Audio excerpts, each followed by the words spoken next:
Welcome to another update video.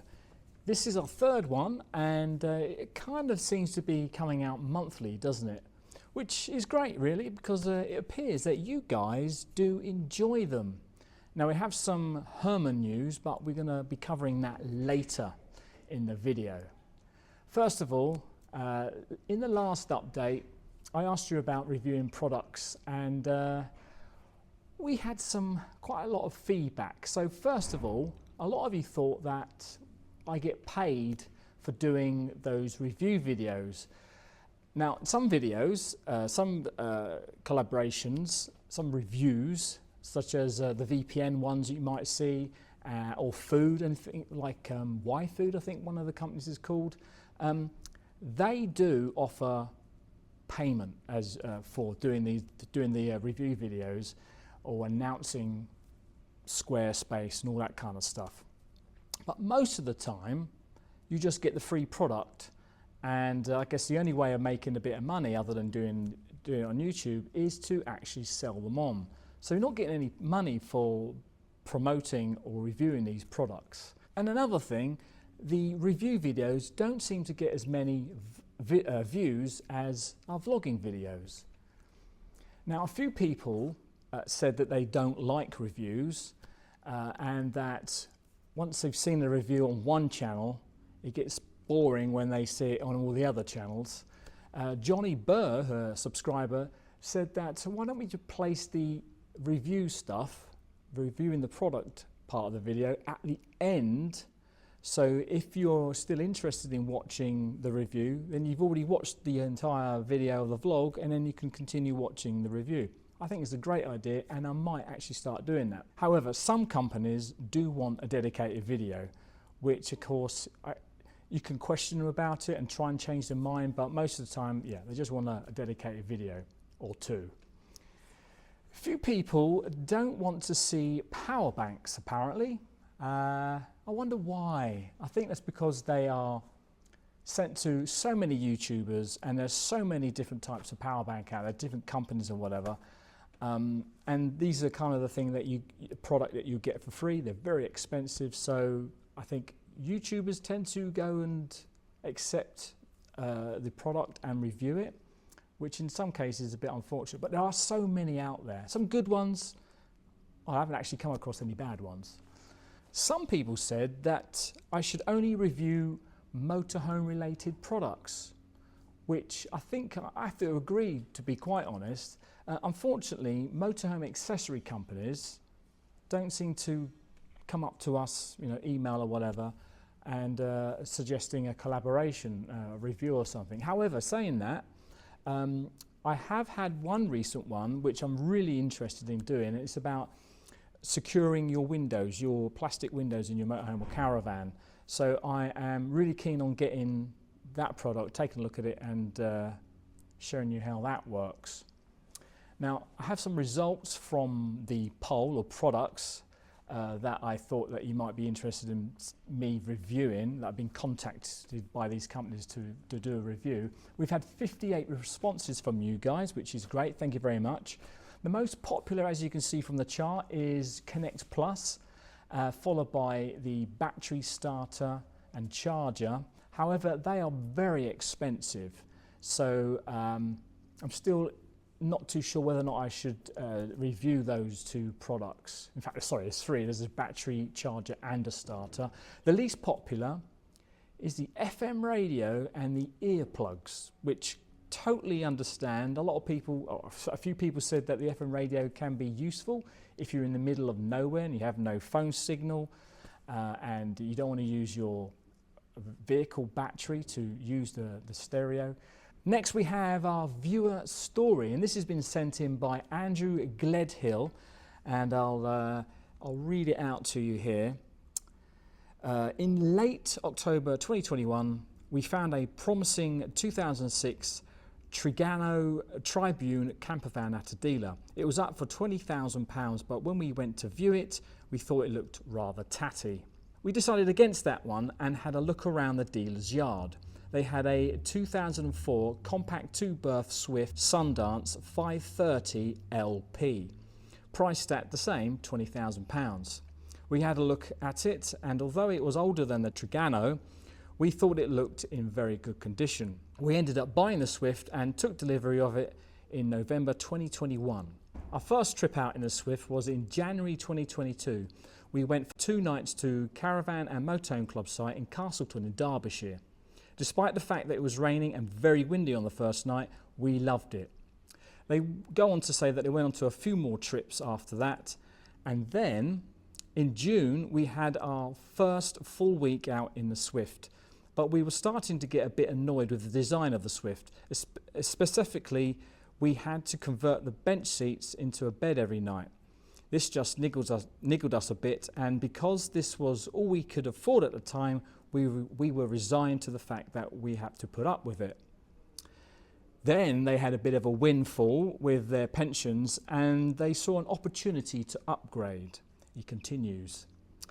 We found a 3/4 berth 2009 Bursner Nexo T660 motorhome, priced at £40,000. So in August 2022, we did the deal and bought the Bursner. The Bursner is in very good condition for a 2009 model. It's bigger and better for us because of the fixed French double bed. We live in Worksop, Nottinghamshire, me and the wife Pam, and our 3 dogs, Sally, a Westie, 15 years, Sadie, a Cockapoo, 8 years old, and Teddy, our Yorkshire Terrier puppy, who is 10 months old. We want to just explore Britain in our motorhome. I especially want to do the NC500 at some time, as I spent 5 years in Scotland when I was in the RAF. Definitely looking forward to new adventures to come. We've not come up with a name for the Bursner yet though. Any suggestions, he asks? Pam wants to call it Betty the Bursner, but to me, Betty sounds like an old woman with purple rinse, he says. I suggested Bernie the Bursner. What do you think? Have you got any name suggestions for Andrew and Pam? If you do, put them in the doobly-doo. Now, if you have a story that you'd like to share with us, share with others on our channel here, then drop your story and your photographs in an email. I'll put the email address in this video's description, and yeah, send them to us, and you may get it read out on the next update. Now, Herman update. I have some good news and I have some bad news, and I'm going to start off with the bad news first. So just a quick update. The gearbox oil, we've had a gearbox oil leak and a knocking for about a year now, and it's just been getting worse.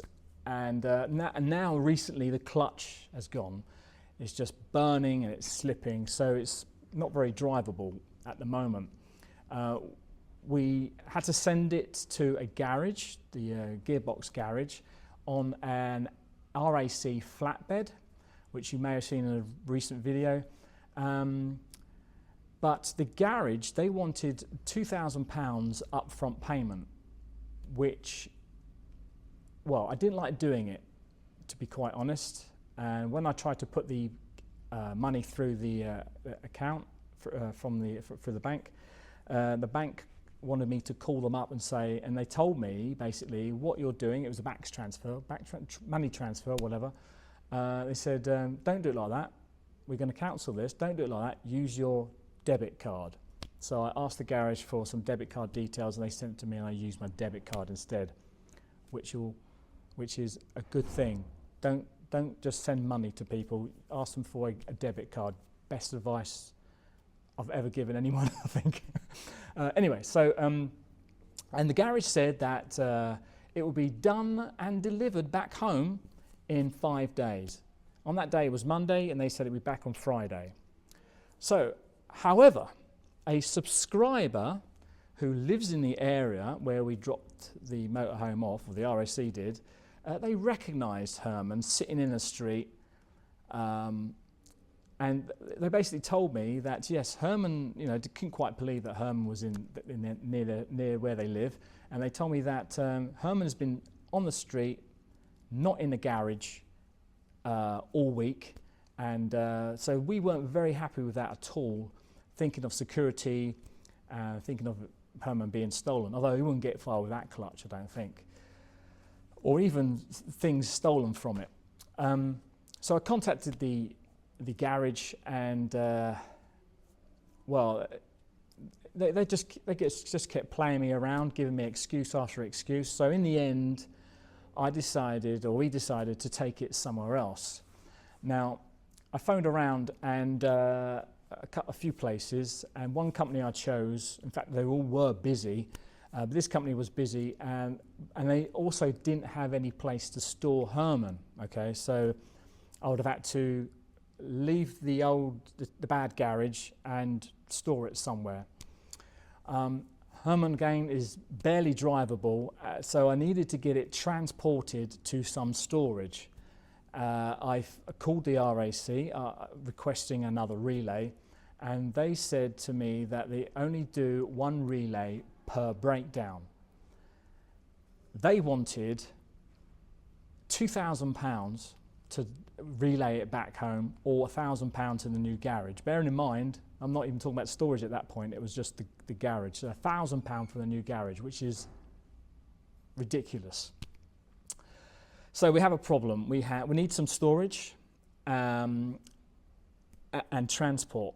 So we were a bit stuck really, and myself and Chaz were talking about getting it, towing it or driving it until the clutch breaks and on it.